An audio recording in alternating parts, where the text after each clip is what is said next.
Hey class, welcome to another lecture on the Aeneid. Today we're going to be looking at books 9 and 10. And in particular, we're going to look at a major shift in literary technique that Virgil takes in these two books. I think this is very significant, and I think it will play into our discussion that we had last week on fate in books 7 and 8. And Virgil kind of takes a different approach to fate in these two books because of this shift in literary technique. And it will be interesting to hear your thoughts on the shift that he takes and how you think that plays into the issue of fate and human agency.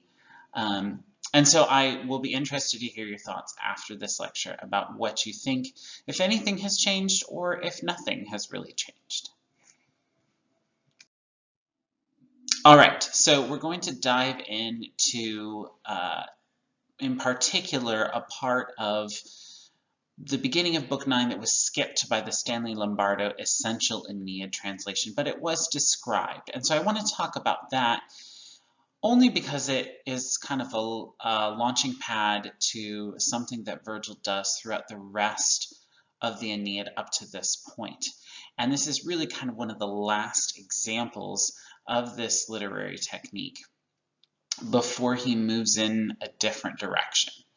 And so I will be asking you to think about where you see this literary technique at work in the Aeneid prior to Book 9, and then what you think is different moving forward after Book 9. So the literary technique that I want to talk about first is Deus Ex Machina. This is an old Latin term that means God out of the machine, and it's based off of an old Greek term that means the same thing. So the Latins borrowed this term from the Greeks, even though the term would have been slightly different in the Greek language.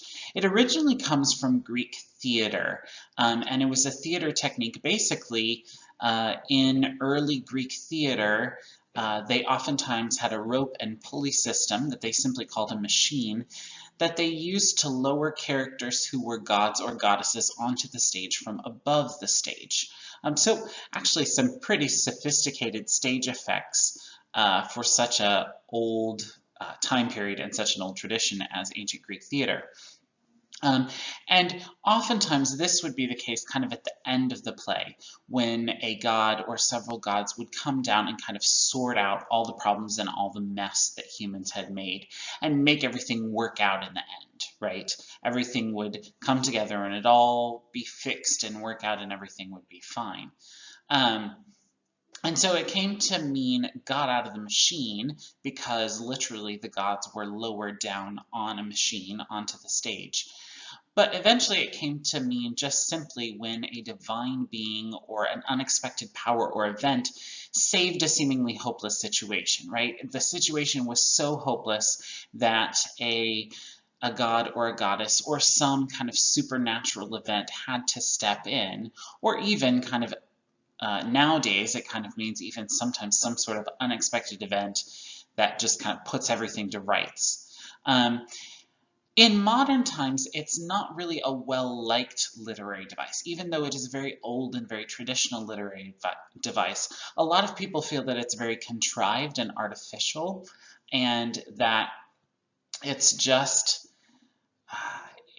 it just doesn't seem really natural and true to the human experience. A lot of people say, well, that doesn't really happen in real life, right? Like, people don't just step in and fix all our problems.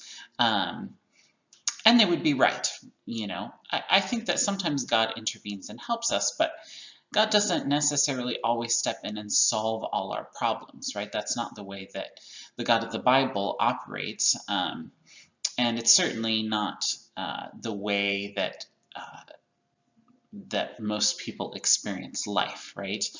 We don't necessarily have instantaneous solutions to our problems. And so it's not a very well-liked device today. But it is a very, very old device, and it was very, very common in ancient Greek and Roman literature. You see this all the time. We saw this in the Iliad and in the Odyssey. The gods are constantly intervening when the situation seems hopeless, and they figure out a solution, and things move forward, and the hero is saved, and so forth. And so this was very, very common, and this has been very, very common in the Aeneid up to this point.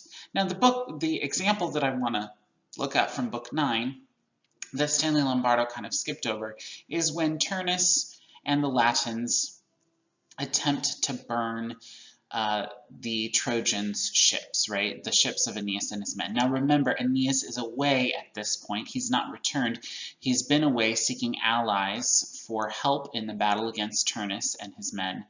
And while he's gone, Turnus and his men try to set fire to the ships.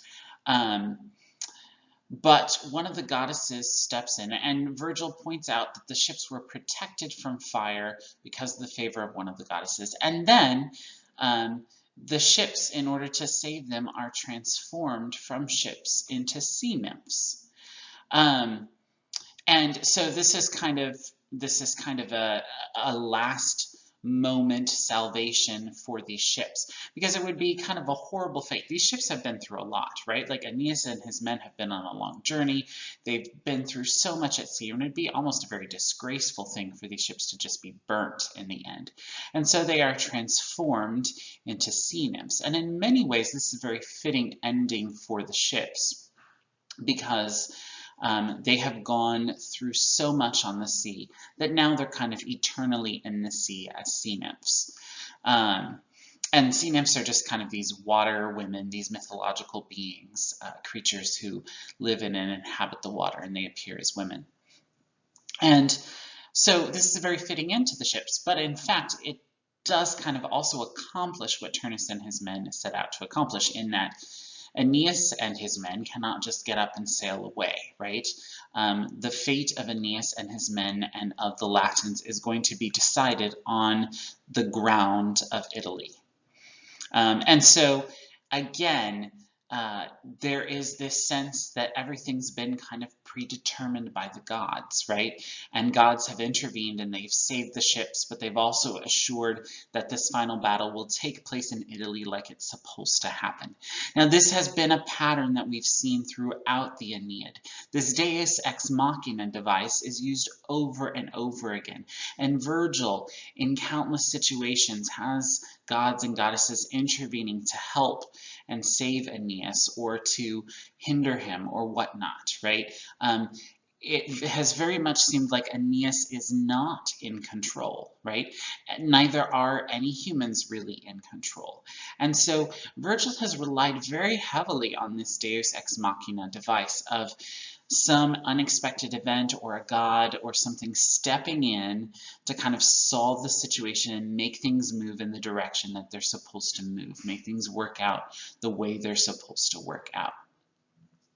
However, when we move over to book 10, there is a shift in Virgil's technique. Virgil kind of says, all right, Deus Ex Machina is over, it's ending. So we have a council of the gods at the beginning of book 10. And Jupiter kind of calls everybody together, and he's kind of like, all right, we're done, enough bickering, this isn't going on anymore. I'm fed up with this, right? That's kind of his approach. He's like, all right, you guys have had your day, you're done, we're over. He's kind of like, Venus, Juno, chill out. This is what we're going to do. And he forbids any of the gods and goddesses to interfere in the coming battle. He kind of says, all right, we're going to let the humans decide. This is what's going to happen. The humans are going to have their own agency. They're going to determine their own fate. There is one slight exception to this, right? During the battle, Juno does kind of whisk Turnus off and carry him, she lures him to a boat that takes him back to his city. But in fact, Turnus ends up feeling very betrayed by this, and he feels kind of betrayed by Juno, who has kind of been his patron goddess. And he feels that she's wronged him because he wanted to be in the battle and to to do whatever he had to do, and if he died with glory and honor, and if he lived with glory and honor, right? But now he's kind of seen as a coward. And so in many ways, Jupiter has forbidden interference, and when Juno tries to interfere, it kind of backfires on her, right? Turnus has lost his honor and his credibility with his men, and in fact, the Latins are very disheartened by all of this, right? And so Juno's interference doesn't actually accomplish what she hoped it would accomplish. So there is a significant shift, and you notice in Book 10, there, aside from that one episode with Juno, there's nothing showing that the gods are doing anything, right? It's all about human agency. And yes, the humans pray to and call upon certain gods and goddesses, but there's no indication that there's any response from them. And it's almost as if the outcome of the battle is being determined by human valor alone, right? It is a very human-focused book. Book 10. After the Council of the Gods, it's all focused on the men and their battle prowess. And there's some brutal descriptions of war and fighting and bloodshed, and there's honor on both sides, right? Virgil once again proves that he can paint both sides sympathetically. Now, certainly, he does put a lot more favor and honor on the Trojans, right? He does that a lot more than Homer did with the Iliad, where Homer kind of paints both sides really sympathetically, and spends a lot of time on the Trojan side, even though it's really about the Greeks and Achilles. But Virgil kind of focuses more on the Trojans, but he does have some interesting sections where he focuses and kind of garners our sympathy for some of the Latins as well, and some of the Greeks who are aiding the Latins. And so this whole section focuses on these humans, right? Whether they're Trojans or Latins or Greeks who are engaged in this battle. And it's all about their valor and their agency in the battle, how well they fight and the actions that they take. Now, there's still this sense that Jupiter has not undone fate. He's not opened wide the gates to say like, whatever will happen will happen. I'm okay with any fate. Forget that Aeneas is supposed to found the Roman Empire. Forget that Turnus is supposed to lose. Anything can happen now. That's not quite what Jupiter is saying. He's almost kind of saying, all right, we're going to remove the gods and goddesses from this situation. And Venus, Juno, I'm going to teach you that even if the humans are left entirely to their own devices, fate will still happen the way it's supposed to happen, right? Even if the humans are capable of making the decisions on their own and we don't interfere, they will make the decisions that lead to their fate that has already been decided. They're going to make the choices that are going to lead to that outcome. And so there is a definite shift in literary technique. Virgil kind of drops off the Deus Ex Machina events, except for this one thing with Juno, which doesn't really prove to be a solution. He kind of drops the Deus Ex Machina off completely and lets the humans have at it.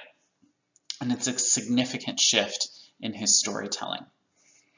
One example of this actually happens kind of in Book 9 as well, and it's with Nisus and Euryalus, who go on this nighttime raid to try to find Aeneas and bring him word of what's happened while he's been gone. And they're going to kind of go through the Latin camp and kill a bunch of Turnus's men while they're asleep because they've gotten drunk. They're overconfident, they've gotten drunk, and they're passed out, basically. And Nisus and Euryalus are going to take advantage of this situation. And they, of course, pray to the gods before they go, and they have the blessing of Ascanius, Aeneas' son, and the other men who are with Ascanius, kind of the leaders of the Trojan troops. They go with their blessing, and yet it's their own actions that kind of lead to their own fate. There's no interference from the gods here either. There are foreshadowing and hints that this is going to be the fate. Virgil puts lots of foreshadowing and lets us know ahead of time what's going to happen. So as you're reading the story of Nisus and Euryalus, you're like, they're not going to make it, because Virgil drops some of those hints in there. But it's their own actions that lead them to that. In particular, it's Euryalus' greed for loot, for bounty from their conquest that costs them both their lives. And Virgil is kind of saying that they got distracted from their sense of duty, right? Euryalus got distracted from what he was supposed to do.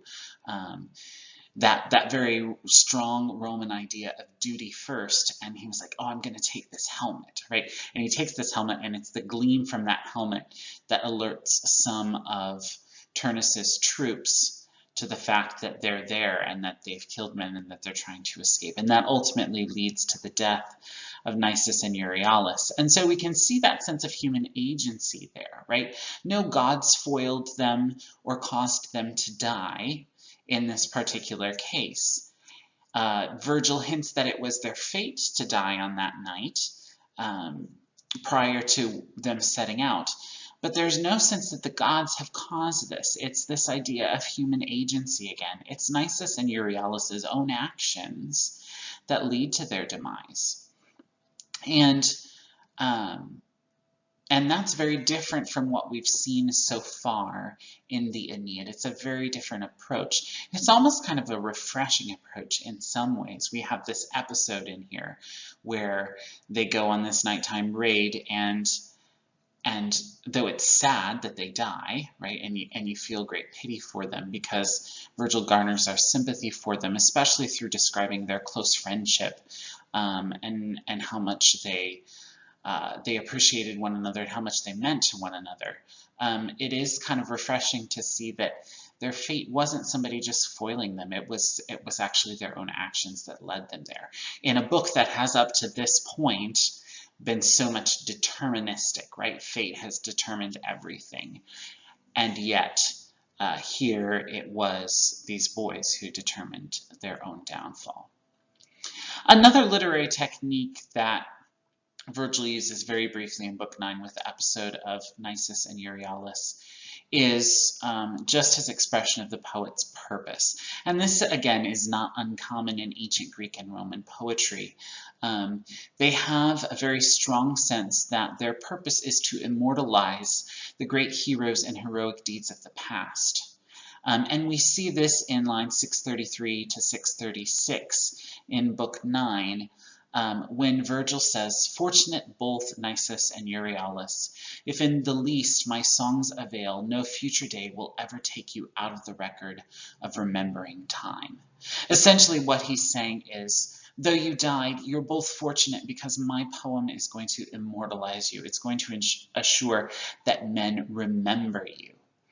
And this is something similar to what we talked about back when we were talking about the Iliad, that heroes, Andres, the Greek word Andres, heroes, not anthropoi, anthropoi is the other.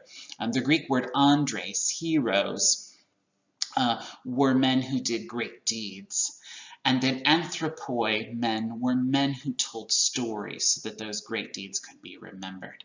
And here, Virgil is being an anthropoi, right? He is honoring and immortalizing the great deeds of these two young men who were heroes in what they did. They did give their lives for their country and their people. And so there is this kind of time out that Virgil takes to remind readers of his purpose in writing all of this. And that is a very common technique that we see in ancient Greek and ancient Roman literature. All right, guys, so those are my thoughts for today on books 9 and 10. Hopefully you found the introduction of the idea of Deus Ex Machina interesting, and interesting to note that it was a very common Greek and Roman literary device.